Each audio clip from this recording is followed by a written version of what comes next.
ക്ഷമ ബൈബിൾ ക്വിസിലേക്ക് എല്ലാവർക്കും സ്വാഗതം.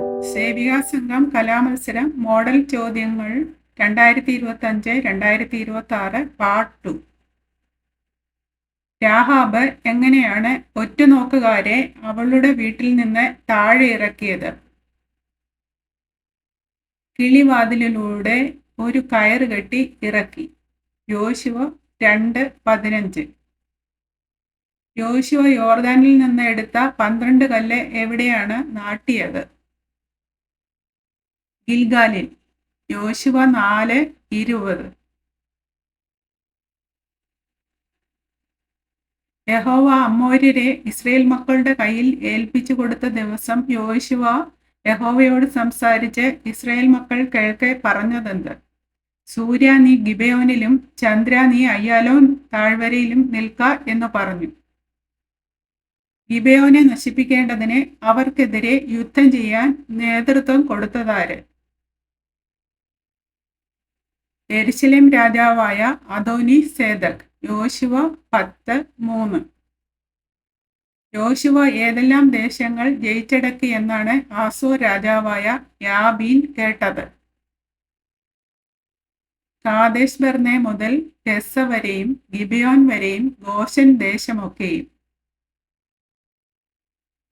യോശുവ കാലേബിന് ഓഹരിയായിട്ട് കൊടുത്ത സ്ഥലമേത്?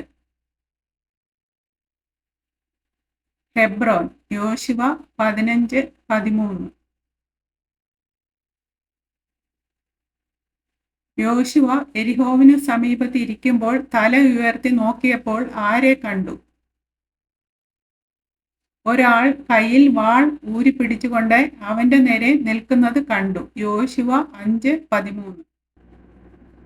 7-ാം പ്രാവശ്യം പുരോഹിതന്മാർ കാഹളം ഊതിയപ്പോൾ യോശുവ ജനത്തോട് എന്താണ് പറഞ്ഞത്? ആർപ്പിടുവീൻ, യഹോവ പട്ടണം നിങ്ങൾക്ക് തന്നിരിക്കുന്നു. യോശുവ 6:16. ഹായിക്ക് നേരെയുള്ള യുദ്ധത്തിൽ എത്ര ഇസ്രായേല്യരെ ഹായി പട്ടണക്കാർ കൊന്നു? 36ഓളം പേരെ. യോശുവ 7:4.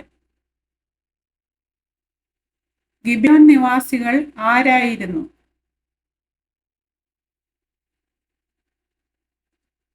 ഹിവ്യർ. യോശുവ 9:7.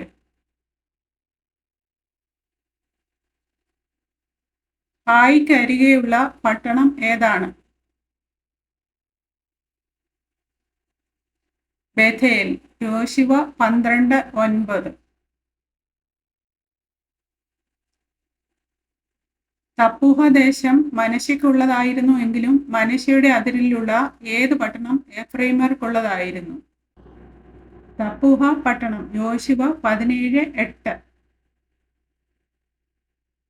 സങ്കേത പട്ടണങ്ങളിലേക്ക് ഓടിച്ചെല്ലുന്നവൻ തന്റെ രക്ഷയ്ക്കായി എന്തു ചെയ്യണം? പട്ടണത്തിന്റെ പടിവാതിൽക്കൽ നിന്നുകൊണ്ട് തന്റെ കാര്യം പട്ടണത്തിലെ മൂപ്പന്മാരെ അറിയിക്കണം. ലേവ്യർക്ക് എന്ത് നൽകണമെന്ന് യഹോവ മോശയിലൂടെ കൽപ്പിച്ചിരുന്നു?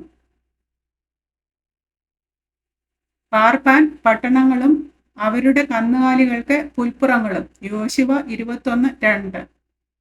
യോശുവ ഇസ്രയേൽ ഗോത്രങ്ങളിൽ ആരെയെല്ലാമാണ് ശേഖേമിൽ വിളിച്ചു കൂട്ടിയത്?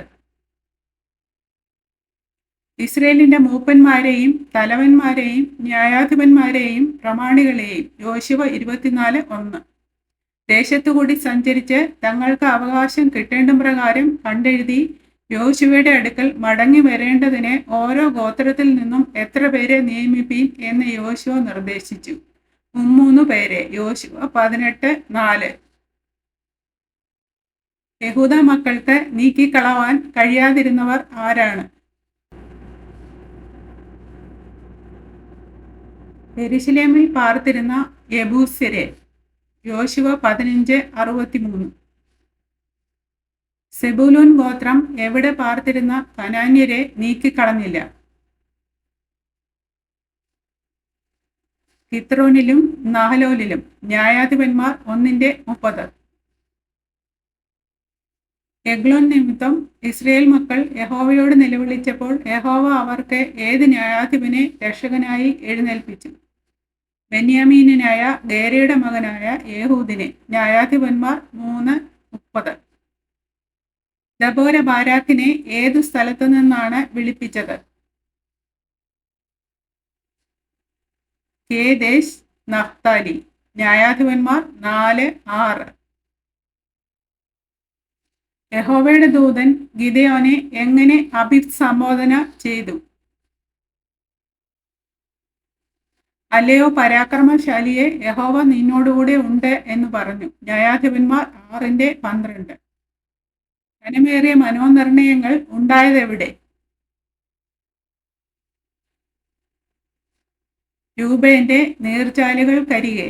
ന്യായാധിപന്മാർ 5:15. സുക്കോത്തിലെ 77 ആളുകളെ ഗിദെയോൻ എങ്ങനെ ശിക്ഷിച്ചു? കാട്ടിലെ മുള്ളും പറക്കാരെയും കൊണ്ട്. ന്യായാധിപന്മാർ 8:16. നീ വന്ന് ഞങ്ങൾക്ക് രാജാവായിരിക്ക എന്ന് വൃക്ഷങ്ങൾ അത്തിവൃക്ഷത്തോട് പറഞ്ഞപ്പോൾ അത്തിവൃക്ഷം പറഞ്ഞതെന്ത്? എന്റെ മധുരവും വിശേഷപ്പെട്ട പഴവും ഞാൻ ഉപേക്ഷിച്ച് വൃക്ഷങ്ങളുടെ മേൽ ആടുവാൻ പോകുമോ എന്ന് പറഞ്ഞു. തോല എവിടെയാണ് പാർത്തിരുന്നത്?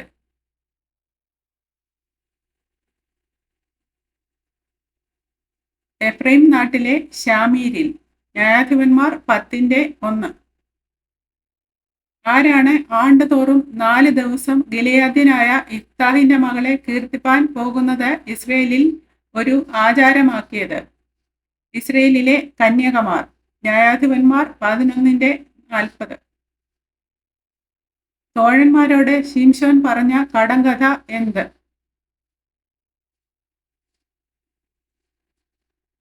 ഭോക്താവിൽ നിന്ന് ഭോജനവും മലനിൽ നിന്ന് മധുരവും പുറപ്പെട്ടു. ന്യായാധിപന്മാർ 14:14.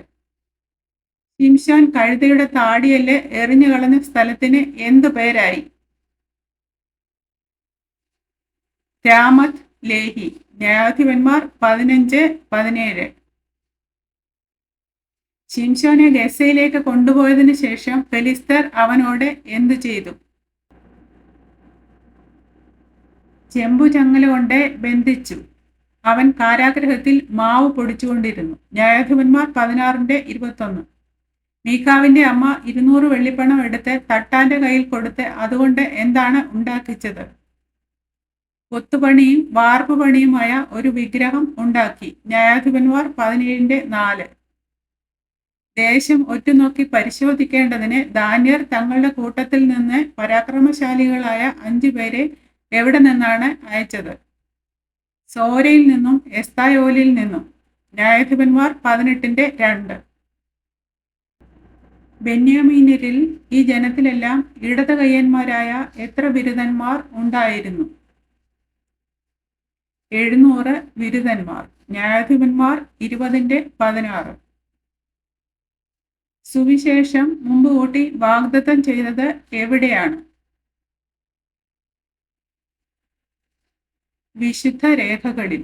റോമർ 1:2. നല്ല പ്രവൃത്തിക്ക് വേണ്ടുന്ന സ്ഥിരത കൊണ്ട് തേജസ്സും മാനവും അക്ഷതയും അന്വേഷിക്കുന്നവർക്ക് ദൈവം എന്ത് നൽകും? നിത്യജീവൻ. റോമർ 2:7. ന്യായപ്രമാണത്തിന്റെ പ്രവർത്തികളാൽ ഒരു ജഡവും എവിടെ നീതീകരിക്കപ്പെടില്ല? ദൈവത്തിന്റെ സന്നിധിയിൽ. റോമർ 3:20. ന്യായപ്രമാണത്തിലുള്ളവർ അവകാശികളാണെങ്കിൽ എന്ത് സംഭവിക്കും? വിശ്വാസം വ്യർത്ഥവും വാഗ്ദത്തം ദുർബലവുമെന്ന് വരും. റോമർ 4:14. വിശ്വാസത്താൽ നീതീകരിക്കപ്പെട്ടവർ പ്രശംസിക്കുന്നത് എന്തിലാണ്? ദൈവ തേജസ്സിന്റെ പ്രത്യാശയിൽ. റോമർ 5:2. നാം ക്രിസ്തുവിന്റെ മരണത്തിന്റെ സാദൃശ്യത്തോടെ ഏകീഭവിച്ചെങ്കിൽ എന്തിനോടും ഏകീഭവിക്കും? ക്രിസ്തുവിന്റെ പുനരുത്ഥാനത്തിന്റെ സാദൃശ്യത്തോടും ഏകീഭവിക്കും. റോമർ 6:5. ന്യായപ്രമാണം സംബന്ധിച്ച് മരിച്ചിരിക്കൊണ്ട് നാം ദൈവത്തെ എങ്ങനെ സേവിക്കണം? ആത്മാവിന്റെ പുതുക്കത്തിൽ. റോമർ 7:6. നാം ക്രിസ്തുവിനെ കൂട്ടവകാശി ആകുന്നത് എന്തിലാണ്? കഷ്ടാനുഭവത്തിൽ. റോമർ 8:17. തെരഞ്ഞെടുപ്പിൻ പ്രകാരമുള്ള ദൈവനിർണയം ഏതു നിമിത്തമായിരുന്നു?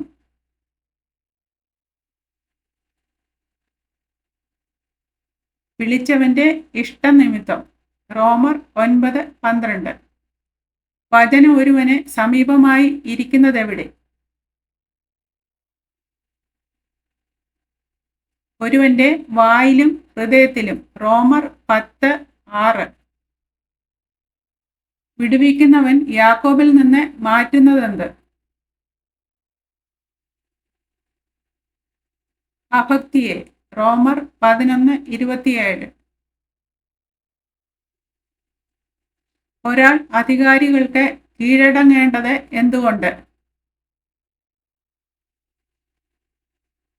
ശിക്ഷയെയും മനസാക്ഷിയെയും വിചാരിച്ച്. റോമർ 13:5.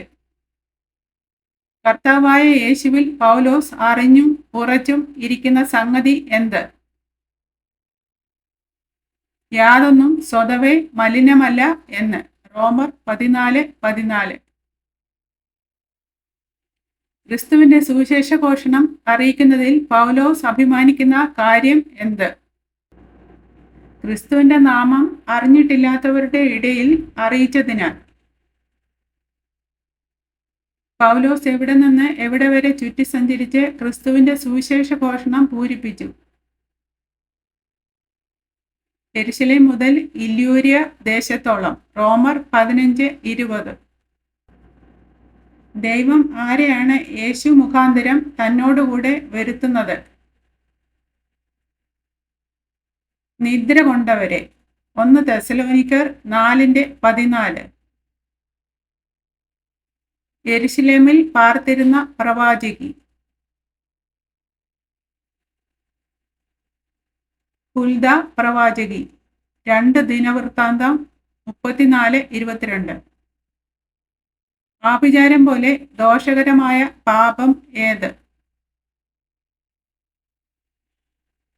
മത്സരം. 1 ശമൂവേൽ 15:23. എത്രാമത്തെ മുദ്ര പൊട്ടിച്ചപ്പോഴാണ് വലിയ ഭൂകമ്പം ഉണ്ടായത്? 6-ാമത്തെ മുദ്ര. വെളിപ്പാട് 6:12. എരമയൂരിൽ സ്ഥാപിതമായ മിഷൻ വീട് ഏത്? ഇതിനുള്ള തുക സമാഹരിച്ചത് ആര്? ശാന്തി മന്ദിരം. തുക സമാഹരിച്ചത് മിസ് കെല്ലവെ.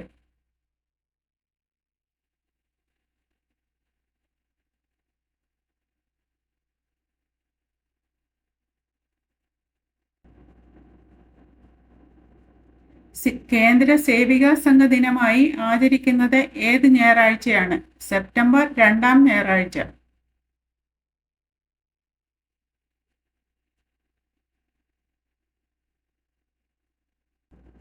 കാണ്ടമ്മ വർഗീസിന്റെ ജന്മദിനം എന്ന്?